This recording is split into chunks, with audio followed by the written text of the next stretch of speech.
Bonjour et bienvenue sur une grammaire anglaise claire par NG. Poser une question en anglais est un vaste sujet et semble être un véritable casse-tête. Si vous vous sentez cadenassé, endormi à cette idée, arrêté avant de commencer et incapable d'atteindre le sommet, nous allons nous y attaquer. Succès garanti au sommet en 15 minutes. Bien sûr, comme à l'accoutumée, nous ne traduisons pas. C'est bien trop dangereux, n'est-ce pas? On me pose souvent la question, comment dit-on est-ce que en anglais? Il n'y a pas d'équivalent, donc pas de réponse. Il va falloir bien cibler vos phrases et opter pour la bonne stratégie.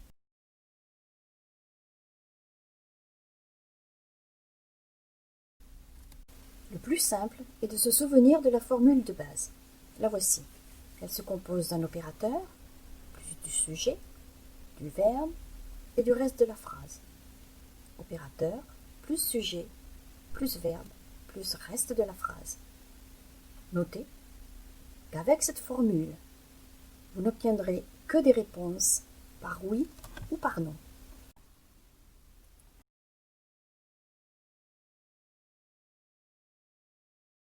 Gardez bien à l'esprit que l'opérateur est le mot le plus important dans la question. En effet, il commence la question et il porte le temps. Il va donc changer avec le temps de la question.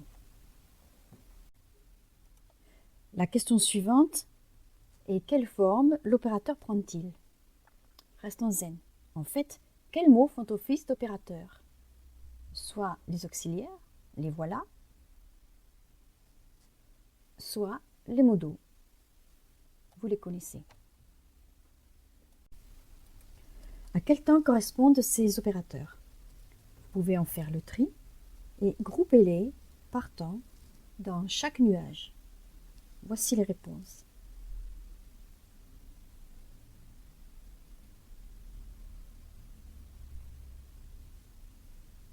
Bien, et maintenant, place à la pratique.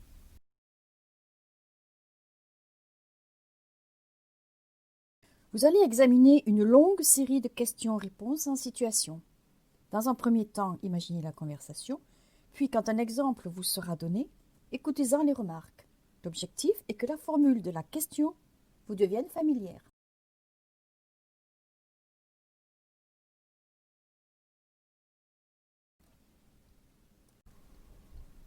Première situation, un exemple. Opérateur, sujet, verbe.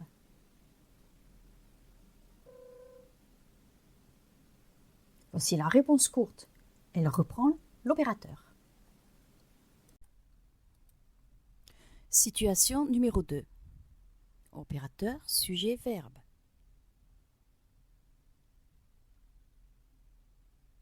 Réponse courte. L'opérateur est repris à la négation cette fois-ci. Situation numéro 3. Opérateur, sujet, verbe.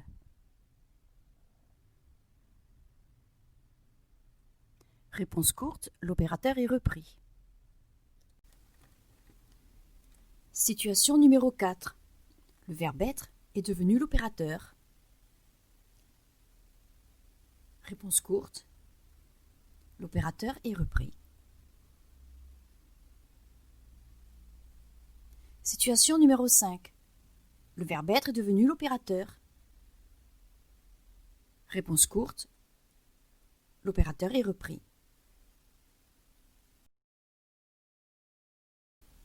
Voici la situation numéro 6. Opérateur, sujet, verbe. Réponse courte. On reprend l'opérateur. Situation numéro 7. Opérateur, sujet, verbe. Réponse courte. On reprend l'opérateur à la négation cette fois. Situation numéro 8. Opérateur, sujet, verbe. Réponse courte. On reprend l'opérateur. Complexifions la structure de la question. Nous partons de la structure de base, opérateur, sujet, verbe, reste de la phrase, auquel nous y ajoutons devant un pronom interrogatif pour obtenir, cette fois-ci, une information précise. Les pronoms interrogatifs, vous les connaissez, il y en a d'autres.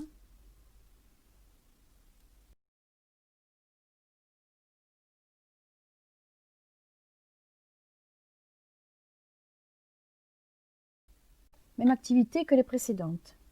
Imaginez la conversation, lisez les réponses et commentez-les. Pronom interrogatif, opérateur, sujet, verbe.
Un détail s'impose.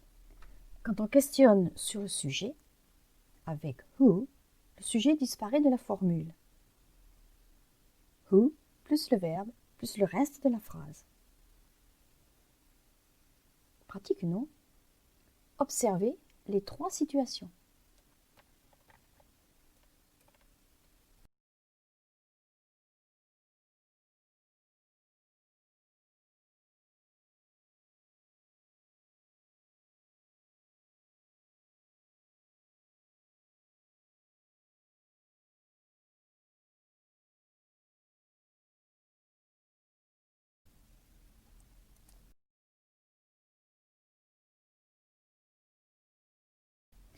Quand on questionne sur un sujet avec what,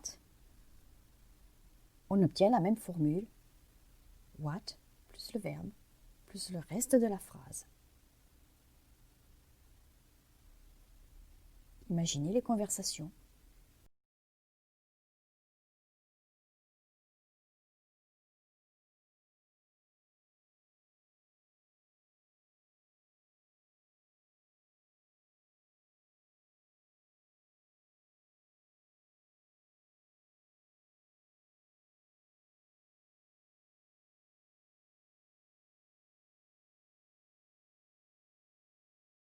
Même cas de figure pour which. Quand on questionne sur le sujet avec which, on obtient which plus le verbe plus le reste de la phrase. Essayez de trouver chaque véhicule pour chaque situation. Il y en a 3.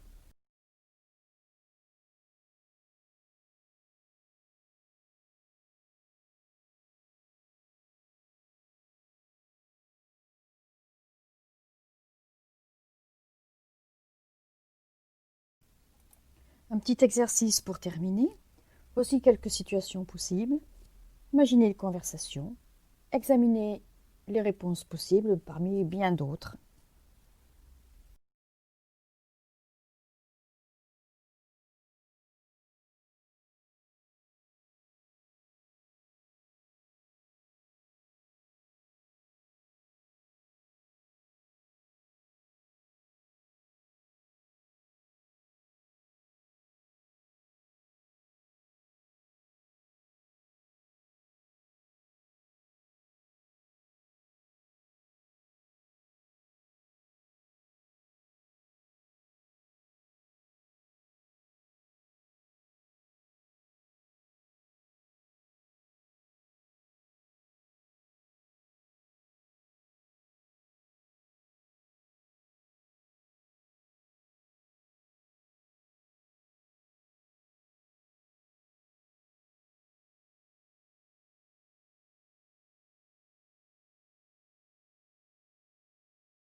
Voilà, la vidéo est terminée. Comme à l'accoutumée, exercez-vous sur une de mes 3 grammaires préférées.